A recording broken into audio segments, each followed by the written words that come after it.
It's time to meet Clifton. With your host, Ray Grabowski. Here's Ray. Hi everyone, and welcome to another episode of Meet Clifton. Season 2 is still a couple of weeks away, but tonight we're going to step out of our usual format a little since normally we have 3 guests. Tonight we have a very special guest who flew in for our Centennial Concert Series. So we sat down and had a wonderful interview here in the studio with a very talented Clifton native. We would love to share this with you in just a moment. Change, change, change. Change, change, change. Change, change, change. Change, change, change. Change, change, change. Change, change, change. Change the fools for final years. I thought you were my man, but I found out I was a link in your chain. Welcome back. Tonight on our special event segment, we have Jack and Debbie from Richfield Farms to explain what's going on for their 100th year celebration. Jack, Debbie? Hi everybody. We're so happy to be here celebrating 100 years in business of our family at Richfield Farms. This is my husband Jack. I'm Debbie Morton from Richfield Farms. We'd like to invite you all to a tasting of 100 years of vegetable production.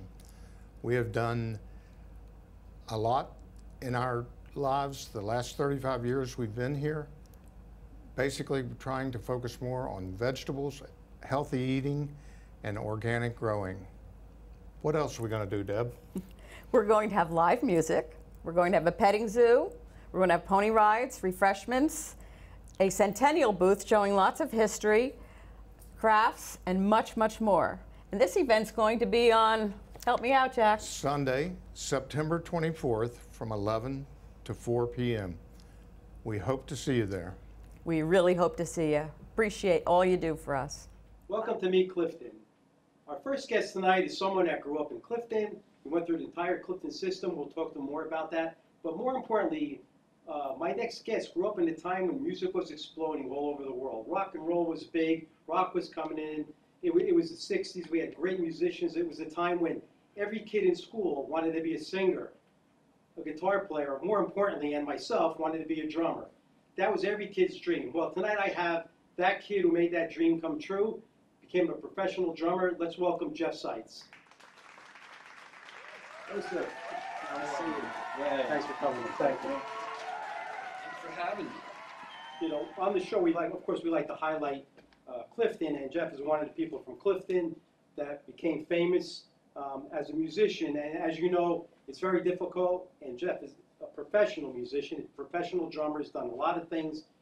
Jeff, just give us a little bit about your background, being from Clifton.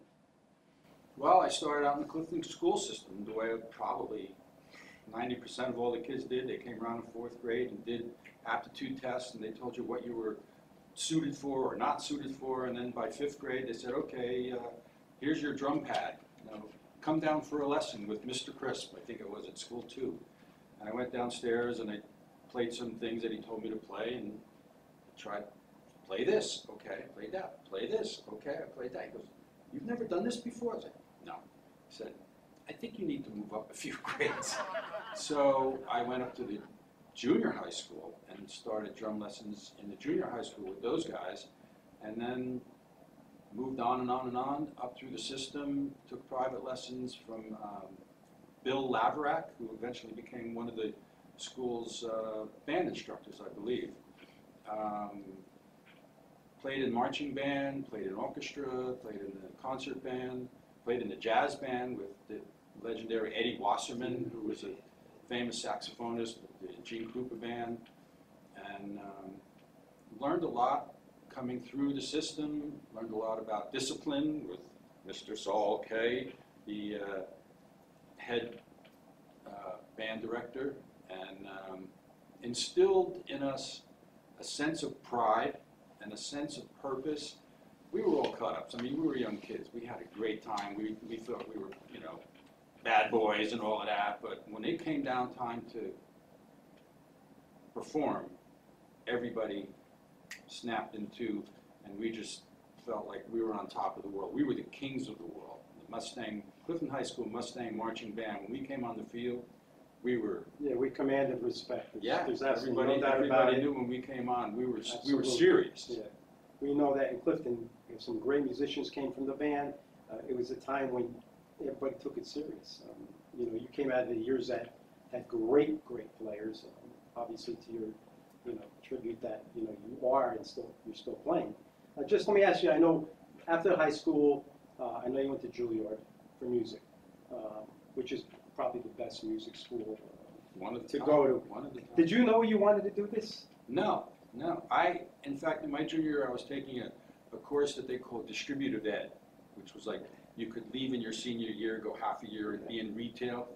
Because I didn't know, I didn't know if I was going to go to college, what I was going to do. I wanted to play. And then my teacher, Bill Lavrak, said to me, what do you think you want to do when you get out of school? I was like, play in a band, maybe work in a music store. And he said, how'd you like to go to school for music? And I went, there's schools for music where I can play music all day? It's like, yeah. He picked up the phone, called up his teacher, world famous timpanist Saul Goodman, who was the timpanist of the New York Philharmonic for 50, 60 years or something. He was there when he was 18 years old. Hey Saul, I'm going to send one of my boys down. Keep an eye out for him. Yeah, sure, okay. But you had to audition. Right, You of had course. to prepare 3 pieces, a multiple percussion piece, a timpani piece, a xylophone piece. You go, you audition in front of a jury of Saul Goodman, Morris Goldenberg, maybe one of the piano professors, one of the violin professors. It's like being on stage, but before some of the greatest musicians in the world. Sure. You audition and you wait. And every day I would go home, I'd go to the mailbox. Where's my letter, you know? One day I saw the Juilliard School. It was up in the corners. I opened it up. They started pulling it out really slowly. We are happy to inform you. Yeah.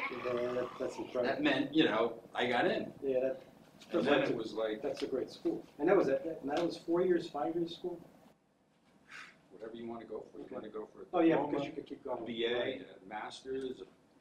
I don't know if you can get a doctorate there, but you can go to Columbia. Yeah, I'm sure you or probably any of the big could. schools. Now, during that time, you were obviously still living in Clifton, and I think what a lot of people want to know is, and a lot of us remember the Brats, which is, I don't know if that was your first band, but how does that go from Brats to Godspeed? How does this translate? The Brats started the Brats started as a band called the Surf Tones with Steve Giovenco, Lenny Daedone, George Kutch, and they asked me to join as a bass player because at the time I was playing bass. I had grown fond of the bass after the Beatles hit the big scene, and Paul McCartney is a legendary bass player, so I went out and bought a bass and practiced bass, took bass lessons near Robin Hood Park from Lou, I can't think of his name, Lou Robertella. Lou Robertella taught a lot of people. Yeah, he did, a lot of people. A lot of people. And I took guitar lessons from Lou, I took bass lessons, and they asked me to join as a bass player because they already had a drummer. So I said, yeah, great, awesome. So I joined, and we played around for a while, and then eventually I'd already been accepted to Juilliard. I was like, I should really be playing drums in the off times to keep my hands in shape. So we made a transition. I went to drums. My brother, Gary, who was playing bass at the time, he was playing my bass as a matter. Because I had gone on and bought a Hofner bass to be more like Paul McCartney. And so he had my bass, and we said, well, why don't we get Gary in the band? So Gary joined the band, and then we changed keyboard players at some place. Oh, the Brats also included Ken first, R.A.P. Ken. I don't want to leave out Ken. Yeah. And Steve Giovenco, who passed away this year. Very unfortunate. But yeah, so the Brats, and then it transitioned, and then Jack Simonello, who was a Botany Village alumni, joined the band, and that became Godspeed.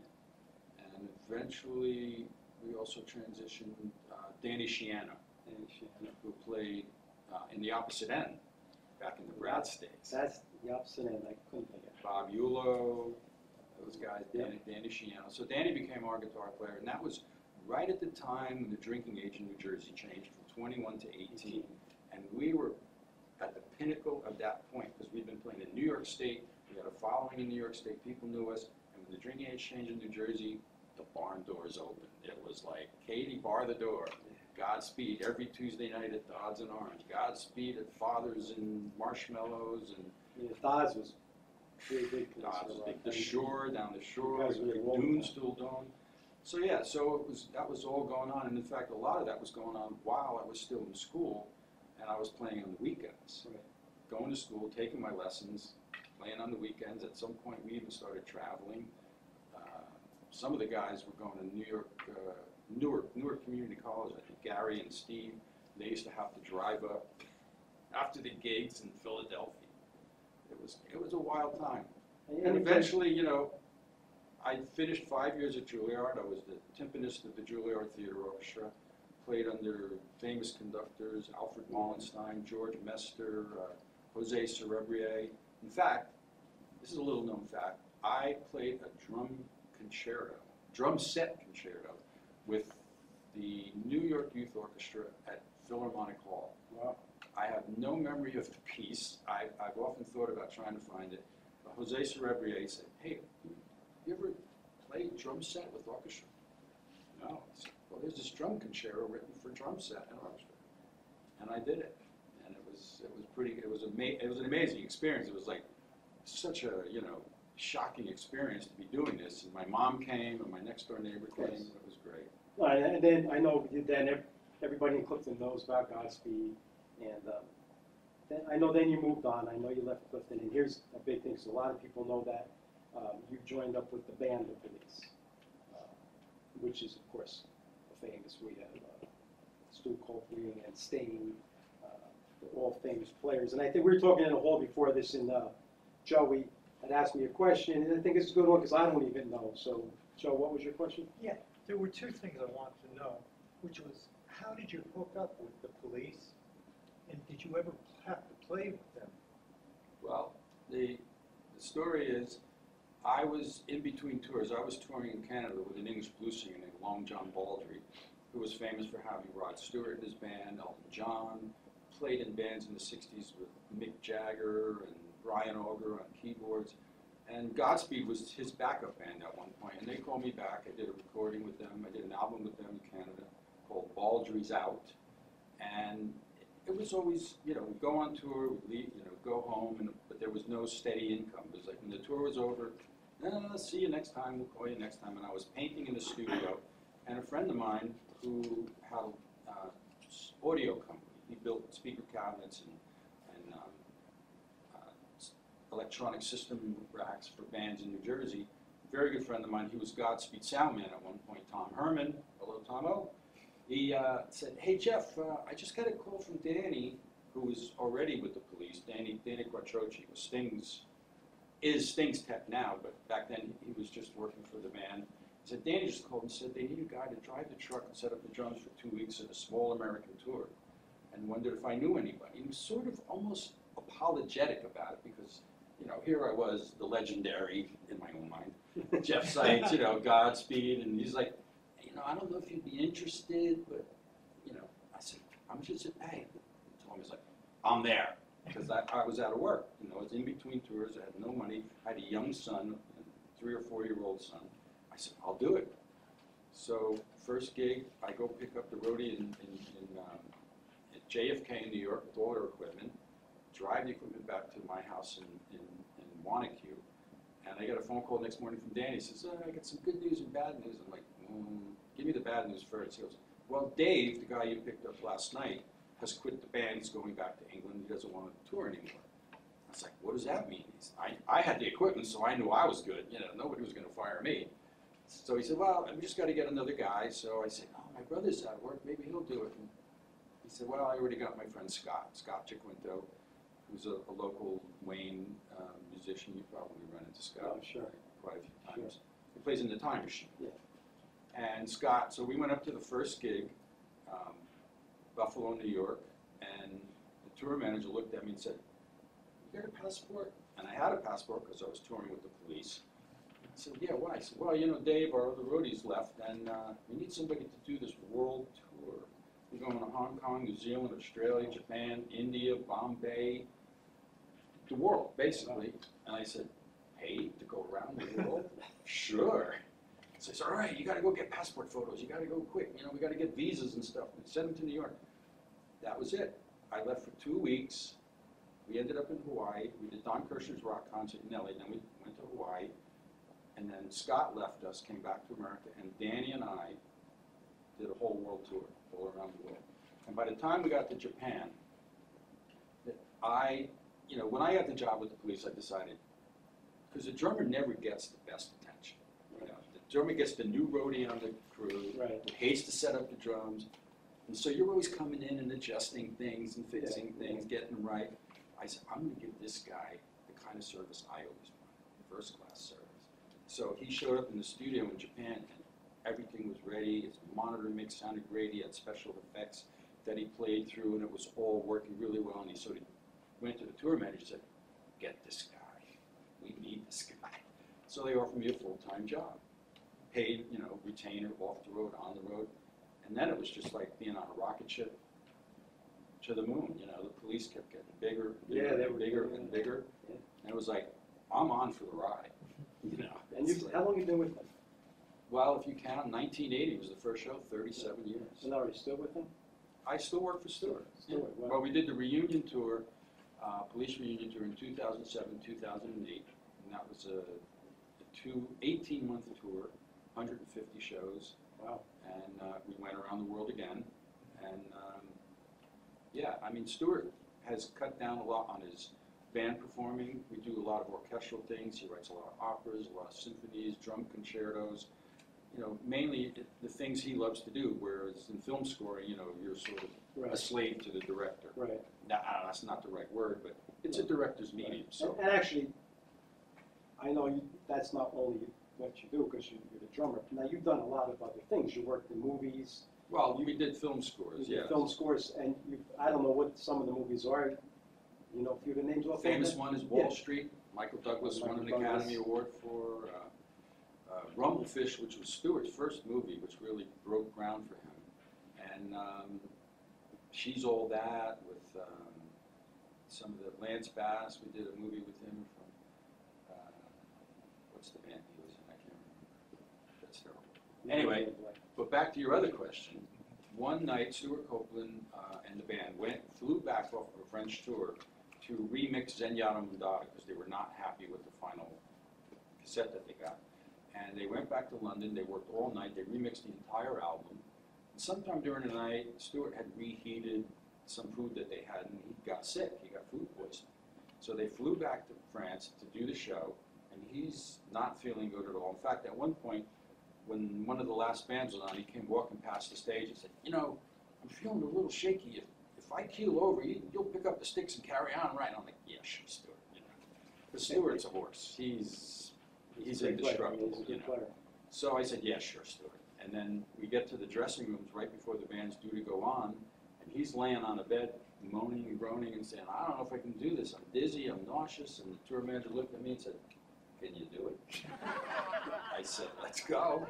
I had been doing sound checks with the band for 6 months, 9 months. So you knew I was there for the recording of Zenyatta Mondatta. And so I went up, did the set change, moved a few angles because Stewart's got a bigger reach than I do. And away we went. Wow. Away we went. They put a hat on me. They made me put on a robe and sneak out through the back of the amps. I couldn't go in front of the stage. They kept all the lights down in the back. They tried to pull a fast one, basically. Because in Europe, if you cancel or if you, there's a lot of riots. They're not. And so they just, and no one was allowed on stage. Even the promoter wasn't allowed on stage. It was a complete blackout. That's why there's no photos. Yeah. No, but that's not my last question because I want to ask you a memory question, but that's certainly probably one of your favorite memories. That's a big And now you're going to continue to keep doing what you're doing, do music scores, TV, whatever comes up. No, that's all done. So what's The studio work has ended because Stewart, after the reunion tour. So what's for you, Jeff Seitz? I've actually am temporarily based out of Nashville, right? And I'm doing a lot of playing in Nashville. I have an original band I'm working with called Law of Cycles. We've done a few shows. I'm in a Led Zeppelin tribute band, trying to be John Bonham, which is not easy, but it's a lot of fun. It's a lot of fun, and there's so much music in Nashville. It's like, I was telling somebody the other day, there was a candy store we used to go to on Manhattan Avenue called Nick's. Nick's, yeah, sure. In Athens. And it was like, you know, you go in that candy store, you see all this candy. Nashville's like going to a music candy store. It's like, there's music everywhere. There's music in the airport. They have a lounge where they have a stage and a band plays. They have duos or little acoustic guys playing at the gates. Yeah. Everywhere you turn, there's music in Nashville. And Broadway is an insane scene. It's 5 blocks of one strip. Broadway is the street, and there must be, I don't know, 24, 28, 30 bars. Wow. And some of those bars have 2, 3 floors, and there's a band on every floor. A lot of musicians in Nashville. Oh my God. Looks forward to going there. It's just. So you're going to continue. Obviously, you're not going to stop it. I moved to Nashville to relocate. I'm not a permanent resident, but that's where I'm based out of right now. I'm still a resident of California, and my mission and my personal decision was I'm going to Nashville to perform, not to be a drum tech. Right, because you are a performer. I mean, this is what you've done all your life. It was the thing I've done, you know, it was the thing that was most natural to me, the thing I enjoyed most, right, and the thing I had most fun at. So I thought, if I'm going to do something different, I might as well do that. Absolutely, because you know, I'd go out. I would still go out with Stuart. I was out with Stuart last Sunday up at Orcas Island. There was the Orcas Island Chamber Music Festival. Stuart has a 5-piece band that he plays with. They do all kinds of classical music, jazz, rock, his original compositions. Some of them are three members, 2 members. There's one piece where just Stuart and John Kimura Parker play a percussion piano concerto, and they just sort of go at it, you know. yeah. So I'll go out with Stuart anytime, but. So as far as you're concerned, this is your life from the beginning, and as long as you can keep playing, you're going to play. And as long as the wrist hold up. That's true. One last question, and I think Ashley and I want to know.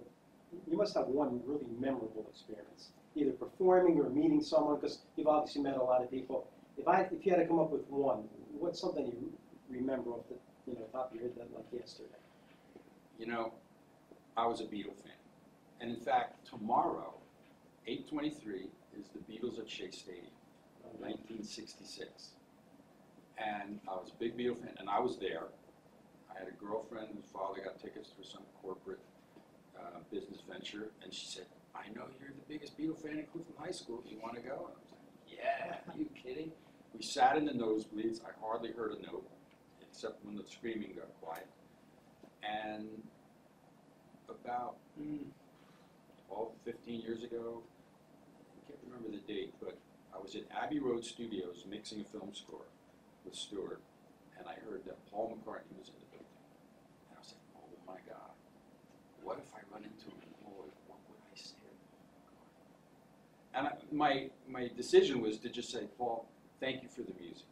Thank you for the music and enriching our lives, my life, and that was all. You know, thank you, bye. It never happened, but I was in the recording room where he was recording a big orchestral piece with the choir, and I knew his mixer, his orchestral mixer, John Kurlander. And I went in to see John, and we're talking, and he took me out to show me his mic placement and the way things were set up for the strings. And we're talking, and out of the corner, I feel this cold chill of energy. And I turn to see Paul McCartney walking out of the control room straight toward me, and I'm like, oh my God. One person that's going to reduce me to a Paul McCartney comes walking straight at us, walks past me, sort of brushes my shoulder, keeps walking, turns around and says, don't believe a word this man tells you. And I'm like, that's funny, Paul, great. Just kept moving, he just kept going. But that was it. That was my Paul McCartney moment. Yeah. Certainly, Jeff has a lot of memories, and of course, we can keep on making them. I'd like to thank you for coming on, taking time out of the schedule. Hope you stop and visit Clifton again, and I'm sure you will, because I know you still have family here. So, Jeff, thank you very much. Right, thank you. Thank you. Look forward to tomorrow night. Thank you.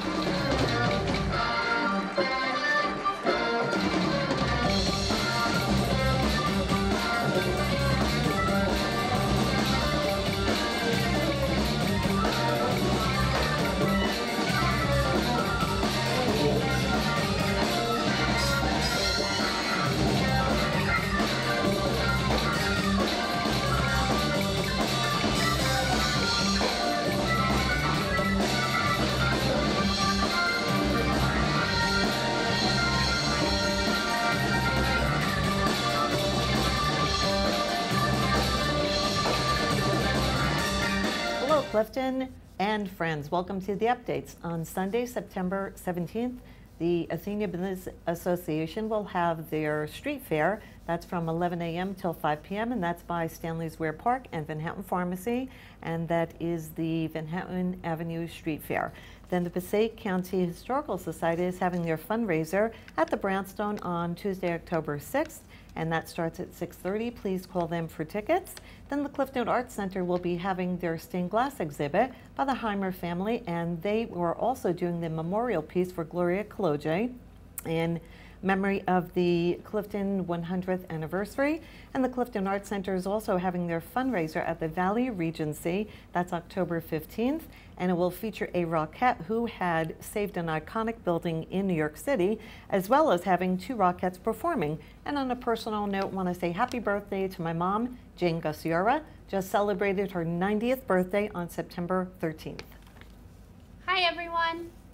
The Clifton Avenue of Flags will be having their 15th anniversary dinner on Sunday, September 24th from 2 p.m. to 6 p.m. It'll be held at Michelle's Restaurant at 32 Passaic Street in Garfield. For your donations, they're $50 per ticket, so please call John Beagle Jr. at 973-519-0858. And also the President's Own United States Marine Band will be having a free concert on Wednesday, October 25th at 7:30 p.m. It'll be in the Clifton High School auditorium. Tickets are required. They will be available starting on September 24th, and please visit marineband.ticketleap.com for your tickets. They're available online. Thank you. We're looking forward to seeing everybody at the events. Okay, everyone, that's our show for tonight. I'd like to thank our fabulous guest, Jeff Seitz, for coming home to Clifton for the concert and for agreeing to be interviewed. It was great to have him. So thank you, Jeff. Be sure to check back in 2 weeks for our Season 2 premiere. It's going to be a lot of fun. But until next time, be good to your friends and family. Respect your neighbors. Keep Clifton close to your heart. This is a great city. Thank you. God bless, and good night.